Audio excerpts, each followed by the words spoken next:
बहुत बड़ी बैठक होने वाली है, केंद्रीय स्वास्थ्य मंत्री की बैठक, और थोड़ी देर में वरिष्ठ अधिकारियों के साथ बैठक करेंगे। बिल्कुल विवेक, ये बहुत बड़ी बैठक जो है वो होने जा रही है, क्योंकि लगातार हम देख रहे हैं रेड अलर्ट, हाई अलर्ट जो है वो जारी है। इस बीच में आपात स्थिति से निपटने के लिए कि अगर युद्ध जैसी स्थिति, यानी कि उसका ऐलान जब कर दिया जाता है तो उसके बाद अगर जरूरत पड़े तो क्या क्या चीज की जरूरत पड़ सकती है, कितनी तादाद में वो चीजें होनी चाहिए, कितनी संख्या में, कितने मैन पावर की आवश्यकता होगी। ऐसे में केंद्रीय स्वास्थ्य मंत्री जेपी नड्डा की तरफ से ये बैठक बुलाई गई है। और देखिए, ये बैठक जो है कुछ देर के बाद ही होगी, जिस पर नजर बनी रहेगी और हम अपने दर्शकों तक पूरी जानकारी भी पहुंचाएंगे। वहीं स्वास्थ्य सेवाओं के साथ साथ उनके स्टाफ, उनके तमाम जो ऑफिसर्स हैं, यानी कि मेडिकल ऑफिसर है, उनको लेकर के कि आप किसी भी तरह की कोई छुट्टी पर नहीं जा सकते हैं, आप अर्जेंट लीव नहीं ले सकते हैं, आपको मौजूद रहना होगा। इससे पहले भी हमने देखा है एएनएम की तरफ से भी ये एडवाइजरी जारी कर दी गई थी पंजाब में कि एक तरह से आपको उपलब्ध रहना होगा।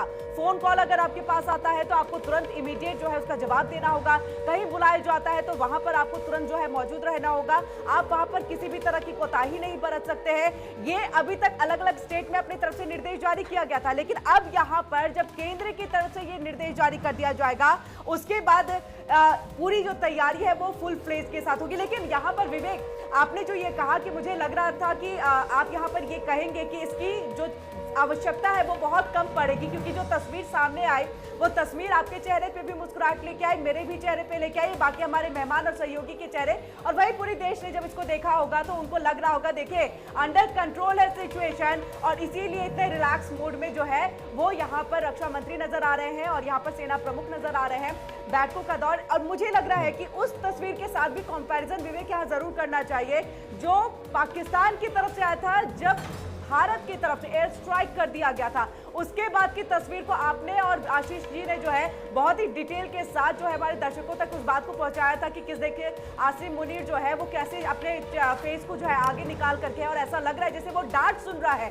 वो बहुत मजेदार एक तस्वीर थी, और आज की तस्वीर जो है वो दिल खुश कर देने वाली। आज की जो तस्वीर है वो दिल खुश करने वाली है किरण, और बहुत कुछ खास आज होने वाला है, क्योंकि सेना की तरफ से जो ऑफिशियल ब्रीफिंग है उसमें कई बात की अहम जानकारियां जो हैं वो दी जाएंगी।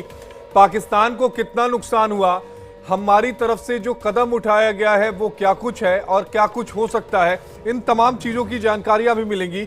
और इसी बीच हमारे साथ मनोज कुमार हैं, रिटायर्ड कर्नल हैं, वो हमारे साथ जुड़े हैं।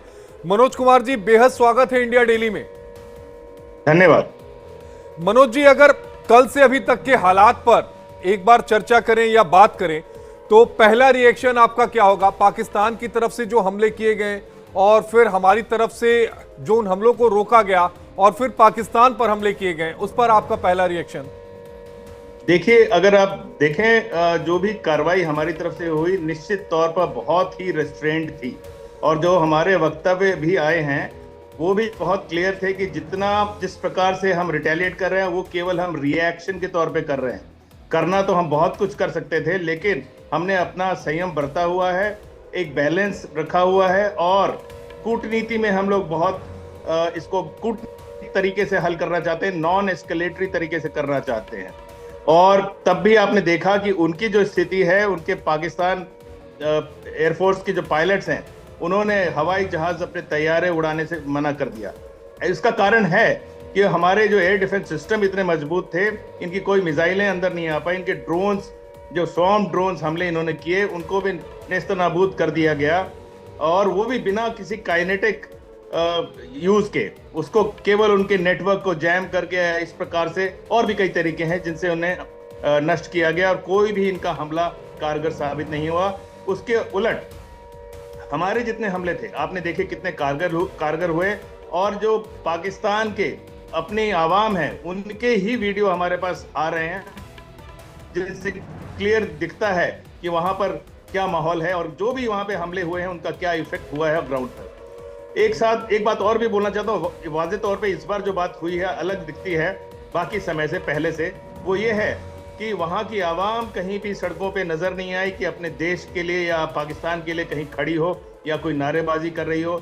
सबका मूड माहौल अभी अपने पाकिस्तानी सेना से दूर हट चुका है। इसकी तो क्लियर इंडिकेशन आपको नजर आई। साथ ही रात को खबर आई कि बलूचिस्तान ने 14 चौकियों पर कब्जा कर लिया है, मतलब बलूचिस्तान में BLA ने पाक चौकियों पर वो करके अपने झंडे फहरा दिए हैं।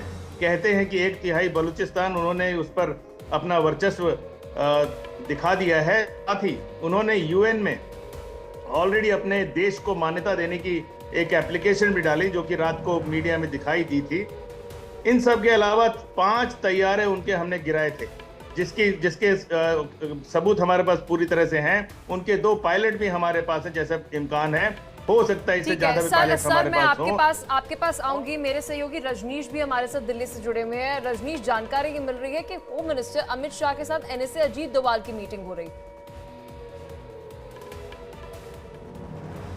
देखिए बिल्कुल अमित शाह के साथ एनएसए अजीत डोभाल की मीटिंग इस समय चल रही है और सारा जो भी आगे के एक्शंस होंगे, जो एक्शन प्लानिंग की गई है एनएसए के द्वारा, वो उसकी जानकारी जो है वो साझा की जा रही है गृह मंत्री अमित शाह के साथ। उसके बाद जैसे ही गृह मंत्री अमित शाह की इसको हरी झंडी मिलती है, इस पूरे प्लानिंग को हरी झंडी मिलती है, तो उसके बाद इस प्लानिंग को एग्जीक्यूट कर दिया जाएगा, जिसके बाद आने वाले समय में देखा जाएगा पलक कि भारत किस तरीके से रिटेलिएट करेगा और किस तरीके से